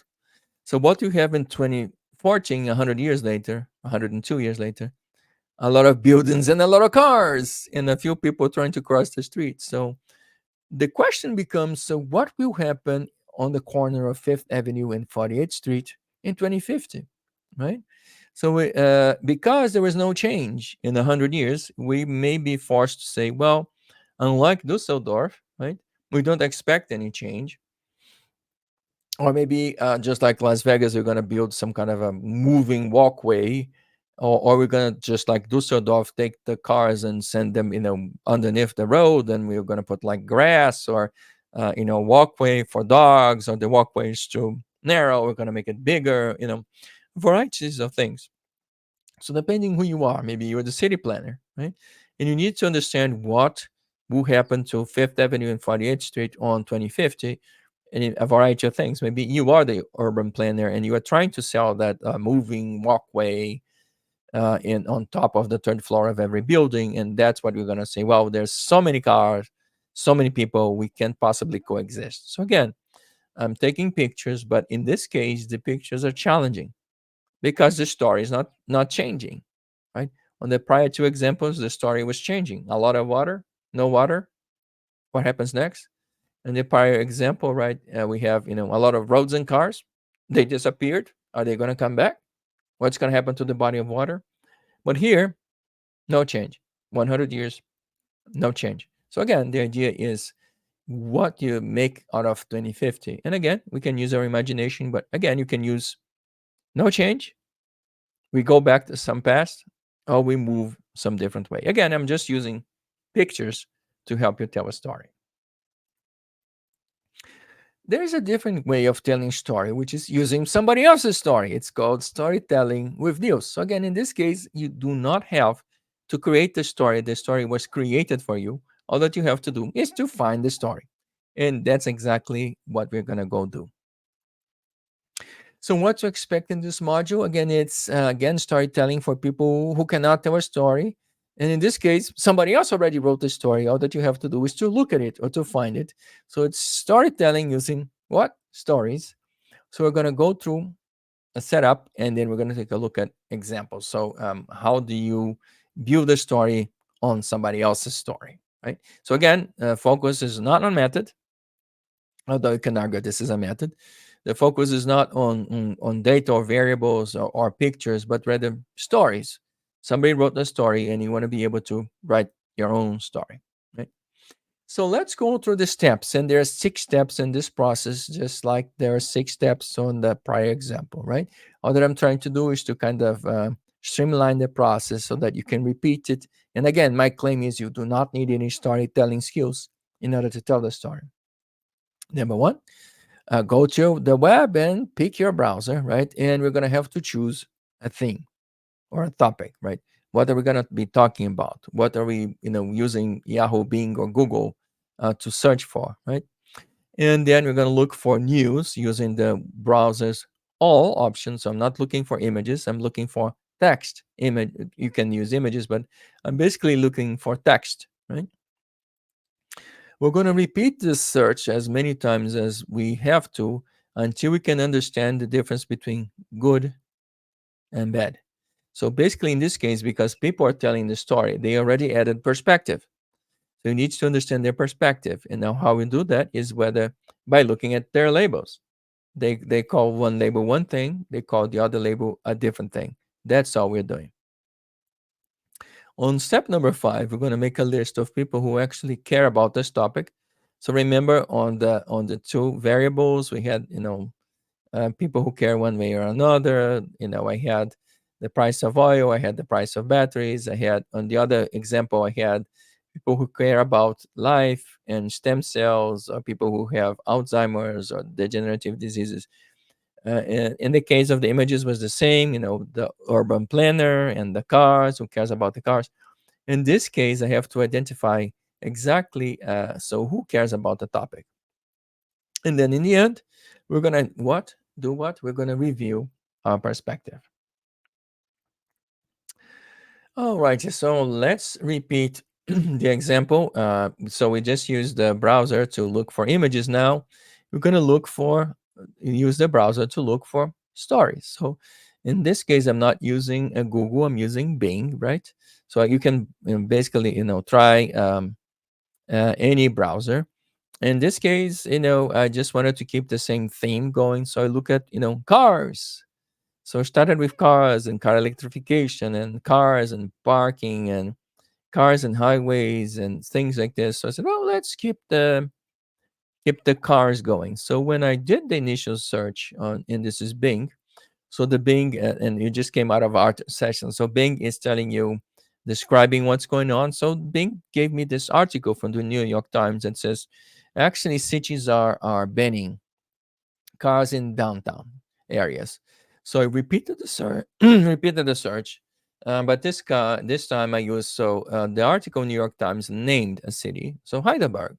So I repeated the same search with Heidelberg in there, and of course the New York Times article appears, and Bing's trying to explain to me, well, Heidelberg is in Germany, and Heidelberg is a city that wants to ban cars in the downtown area, and why we should care about that. And by the way, if you care about it, read this article that was published in the New York Times, right? So I did the search once, cars. This New York Times article said people are trying to ban them. People in several cities are banning them. This city is banning them. I repeated the search with the name of the city and what's going on. So banning cars in downtown Heidelberg. It spits back the article. And the name of the city appears.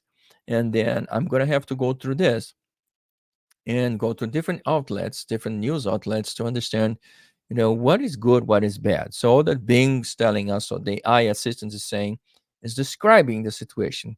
So the New York Times describes it a certain way, the German newspapers describe another way, the other newspapers will describe a different way. I'm just going to repeat the search so that I get, quote, different perspectives. So what's the next step? So let's say I use Bing and not Google. So I Googled it, and this story appeared, and it has several lines in there, and it has an image. So this is actually a post from the city of Heidelberg itself, right?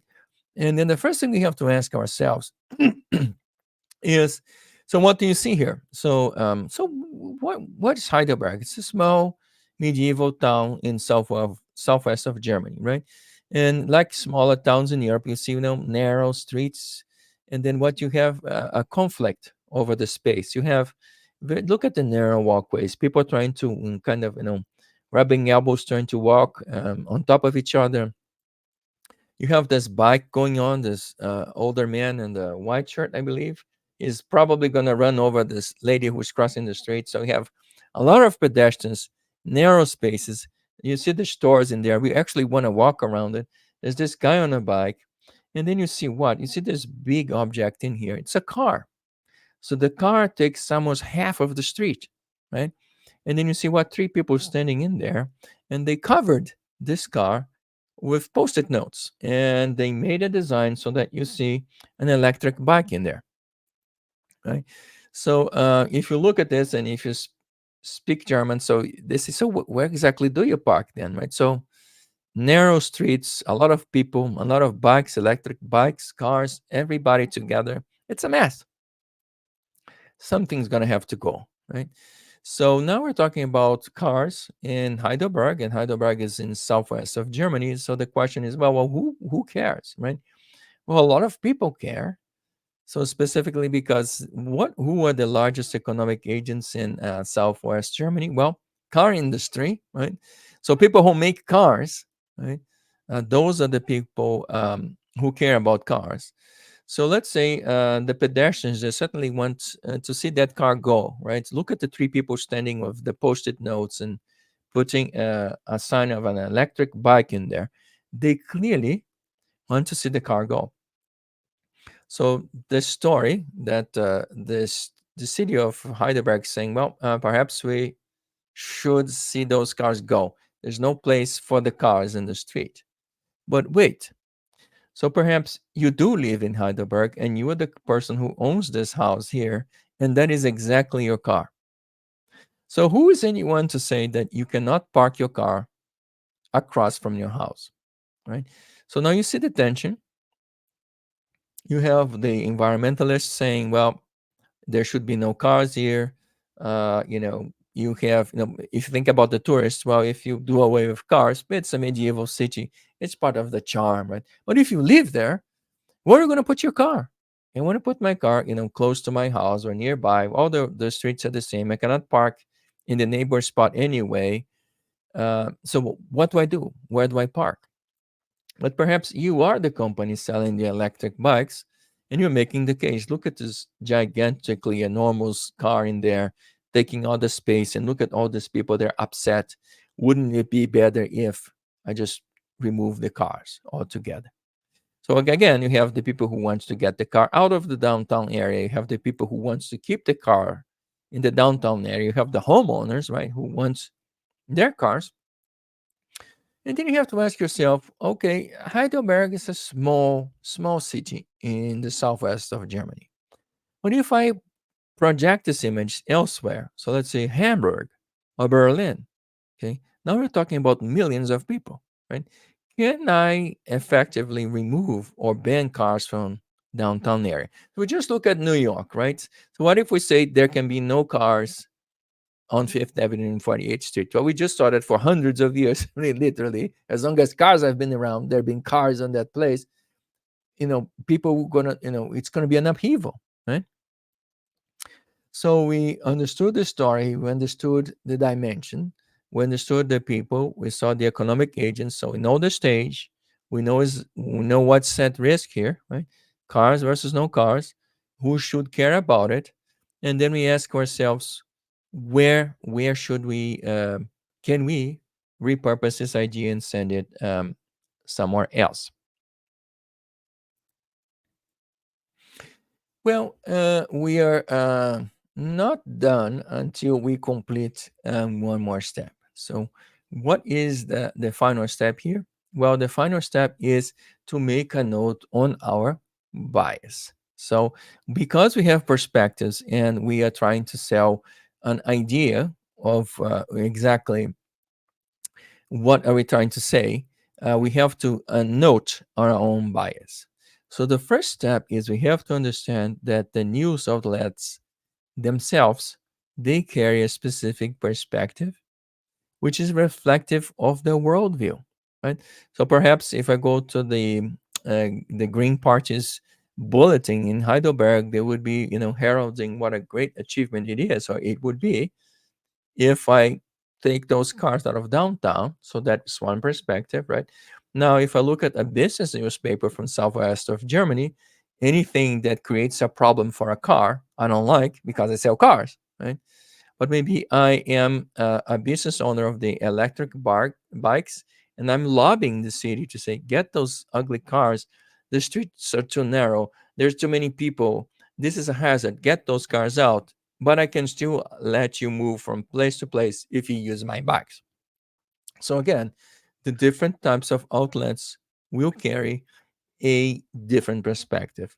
But whatever we do, whichever way we're trying to tell a story using the stories or the news, right? We have to make a note of that. We have to understand the stakeholders, what they value, and how are they inclined to say, right? So again, we're going to go back to the good versus bad, right?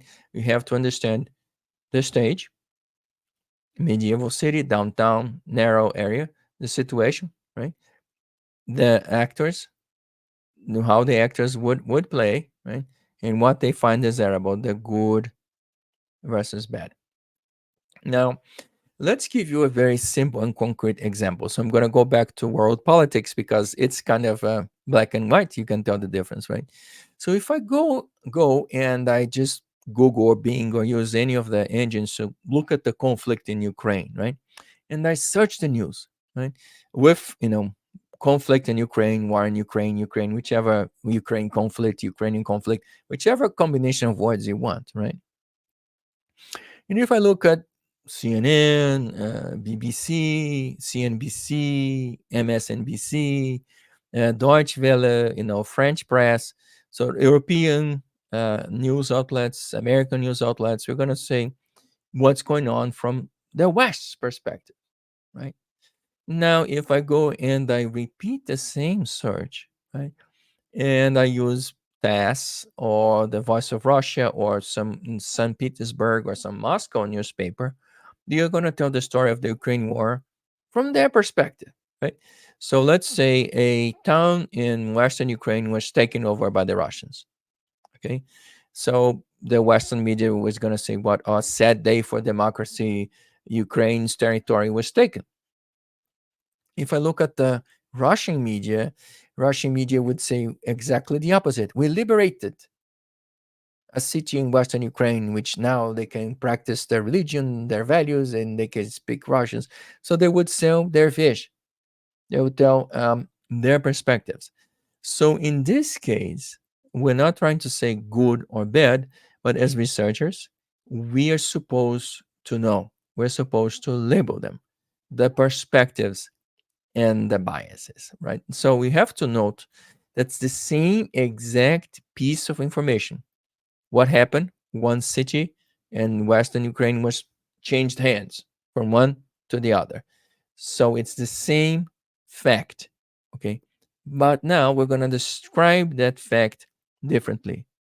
If you are on one side, you're going to say something was taken, robbed, stolen, otherwise, withheld from Ukraine, and you are from Russia, you're going to say something was gained, freed, or liberated, or changed. we don't have to take sides here, but what we have to do is to understand that there are sides and there are perspectives.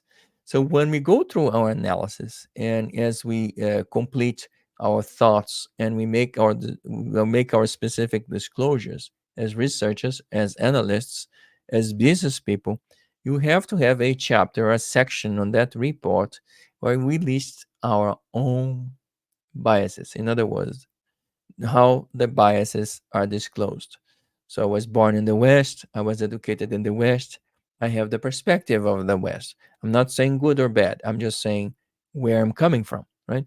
And equally, if someone is writing this from the Russian perspective, they're going to say, I was born in Russia, I was educated in Russia, I have the perspective that favors a Russian outcome. Again, so the whole idea here is disclosure and transparency. So I'm really coming to the end of this presentation. So I kind of want to stop, go back, and summarize, right? So if I go back to the beginning, so I said I teach people storytelling and scenario planning methods, and I'm faced with two types of comments. One is, well, who cares? And two is, even if I cared, I don't know how to tell a story. So we went about disclosing the five whys of why you should care about storytelling. Why? Information acceleration. I can take this multiple and complex information, make it very simple. I can use the stories to create an emotional connection between what I'm trying to sell: shoes, soap, bottles of cream, sweaters, whatever we're trying to sell, or services or goods. And I create this relationship between what I'm trying to sell and you, the audience or the consumer, by using a story. I explained that stories, we can use a scenario planning methodology, meaning this is how we build the stories. And the stories or scenarios are just plays. And in the plays, I have what? I have the stage, I have the timing, I have the author, I have the perspective, right? I have the values and the tension, right? So that's a play, right? Then I said, well, but I don't know. Okay, I got it. I know what it is and how it works, but I can't tell a story. So this the rest of my presentation was, no, you can tell a story. So this entire presentation was focused on storytelling for people who cannot tell a story. So what did we do? First, we used methods. The first method was what? The 2 by 2 matrix. Basically, I take a box, I draw a vertical line, I draw a horizontal line, I created 4 quadrants, and then I decided, what's the left is smaller than what's on the right, what's on the bottom smaller than what is on top. I created 4 quadrants, and then I started throwing things in there, right? I picked the 2 variables and threw a bunch of things in there. How many things? As many as I needed until the story would evolve. And in that case, I threw 3 different things in there. And then I could, this is the Sahara Desert. This is the Amazon rainforest. A story would emerge. If I needed to throw more things, I could throw more things. Okay, as many as needed until the story evolves. Then we switched. Instead of using a 2 by 2 matrix, I use what? The intensity curve. So instead of dealing with 2 variables, I dealt with only 1 variable. How did I do that? I drew a straight line and I decided that I'm going from left to right to right to left. I said I'm going to start from left, I'm going to go to right. Left is minus infinite, right is plus infinite. So from nothing to everything. And I said, well, I need 2 stops in between, just a little bit and then a lot. So I go nothing, a little bit, a lot, and everything. Then I decided, what am I going to be talking about? So in that case, I use stem cell research, meaning what is the tension there, whether or not we find it acceptable to harvest the cell, meaning we kill the cell to remove the stem, but we do that in order to create medical treatment for degenerative diseases or Alzheimer's and things like this. Then we went from left to right and right to left, meaning societies that don't think that is acceptable to societies that think you should do it, do as much as you need to, so that we achieve the scientific project. And we look at societies that go in between. Then we took a perspective. Maybe I'm pro-life. They think no killing is acceptable. So I tried to move everybody who was on the everything's acceptable to the needle to the left, saying nothing's acceptable. Then I repeated the exercise, but this time I am someone whose family member has Alzheimer's or a degenerative disease, and I'm dealing with a situation where most of the people don't find acceptable to terminate a cell to extract the stems. But I said, just look at how much suffering and how much good can come out of it. So I move the needle from left to right. Again, perspective is in the eye of the beholder. All that I'm doing here is to showing you the method, and you have to decide how you're going to apply the method and what you get out. And then we move to storytelling with images or pictures. So in this case, instead of using methods, I use images. And we did what? We used the search engine. We look for pictures. We look for the before and after. And so that was then, this is now. And then we ask ourselves, what happens into the future? So we looked at, uh, several different places. We look at the situations of cars in New York. We look at the situation of cars in Dusseldorf, Germany. We look at, cars everywhere, and then we put this picture of the future. We look at water consumption. We look at the over them drying, and we ask ourselves, so what's going to happen into the near future? Will Dusseldorf take more roads out? Will build more roads? Will they increase the waterfront or do something else? Right. So we use the pictures to think about what happened. Right? And then last but not least, I used somebody else's stories to tell a story. So we went out back to the search engines. We look for stories. I Google, actually, I use Bing.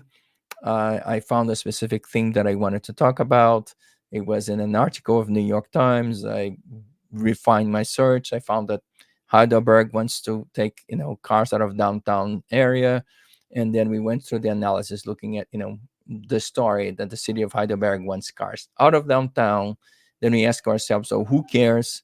The perspective of the people who live in downtown area, the people who want to park their cars across the street from their homes. Then we have the environmentalists, and then we have the people who work for the car industry, don't want to see car spaces gone. So we could have the tension, who cares about it? And then we decided, well, if I'm trying to sell e-bikes, I'm going to try to push this. Well, too many people, the cars are too big, get the cars out, but you still have to move around. So use my e-bikes. And if I'm the environmentalist, I just say, out with the cars, who cares? And if I live downtown, I say, well, I want to keep my car parked outside.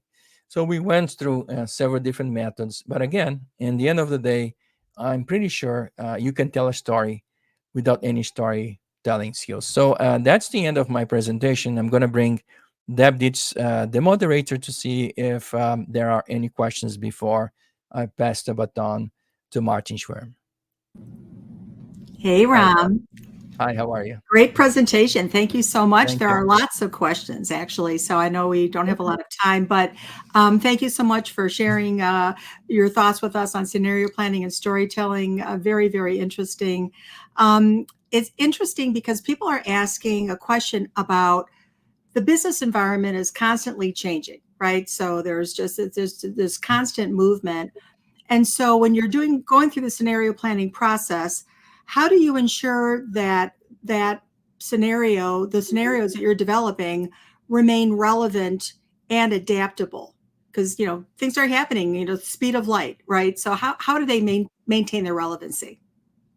Yeah, so I'm going to use the imagery of the plot, right? So when you think about the stories of the plays, right, you don't have to. So let's say we think the play is going to end a certain way, right? So let's go back to the original example, the war, right? Herman Kahn's idea. Well, we think the play is going to end a certain way. So the tool of scenario planning, which is basically a foresight and future is preferable tool, is to imagine as many different potential outcomes as possible. So the reason why we do the scenario is not because we want to identify the one The one. way that the story is going to turn out, but actually we think, well, is this the only way the story is going to turn out? No, it's not.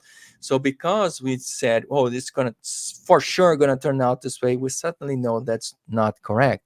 So the use of scenario planning tools is actually perfect because as we say, well, there's only one way the story is going to turn out.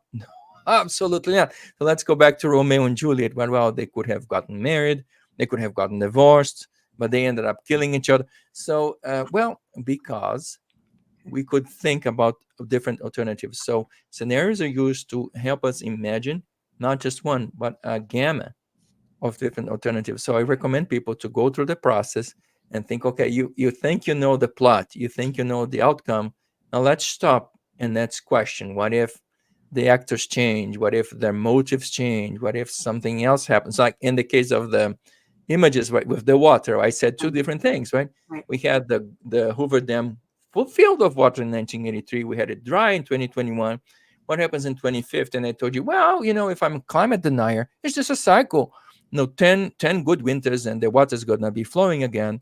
But if I am an activist, I'm going to say that's never going to happen. It's going to be drier. Okay. So the idea of using scenarios through stories or through plots or through images is to actually alert us that there are many things lurking there in the environment and you should be paying attention to them. I appreciate that. And I think the follow-up question here is, are there, underneath those scenarios, and if there are several scenarios, at what point are you thinking about, contingency plans? And if it's, if this scenario becomes a reality versus another one, how do you how do you work with that at the next level down so that you're ready to adapt to something that actually materializes sooner rather than later? Actually, the expectation of scenario planning is that you create contingency planning for all of them. You do. Okay. Yeah. Yes. So think about the shell, right? So what happened in shell is, well, we are happy with so what could upset the apple cart, right? Well, several things could. The buyers get together, the sellers get together. Oh, there's a war, or there's a disruption in tank traffic, or there's an earthquake, or a tsunami destroys all the platforms. So what you have to do is, okay, you envision all the potential outcomes, and then you say, how would it hurt us? Then you decide, okay, what can I do to mitigate this? Well, I can't mitigate the tsunami in the Gulf of Mexico, but I could put some other options to buy oil from a landlocked country, right? So I can mitigate, and vice versa. If I think an earthquake is going to happen in Mexico, maybe I put a contract option to buy oil from Nigeria, that is in Africa and not in North America. So we think through the scenarios. We pose questions, right? When we get the answer, so what would upset the apple cart and how and who? Then you have to think through, okay, what would you do if? And then we have this Chinese menu of options ready. So if something does happen, we can act as opposed That's it. to wait and be surprised. No, I think no, thank you. That's a great answer. And then just one other question, because I know we're short on time, is do the scenario planning process, are you integrating that process with the organizations or the enterprise's business planning process? Is it something that works in tandem, or are they disparate areas of focus and responsibility? Yeah, actually, so again, there's a longer 4-hour course where I go through the specifics.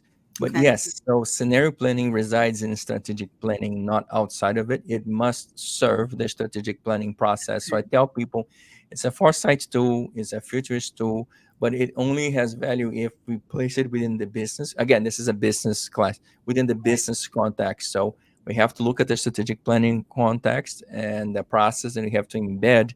So this was what if analysis, right? So the Right. strategic plan Right. comes out and says, this is what we expect. Then the scenario planning people come in and say, what would upset the apple cart? And then we go back and we partner with, marketing, with sales, with finance, and say, what could we do in the event that XYZ happens? But yes, to your question, it must reside, or it must serve the interest of the strategic planning process. Wonderful. Wonderful. Thank you so much. And there are other questions, and we'll follow up with you after.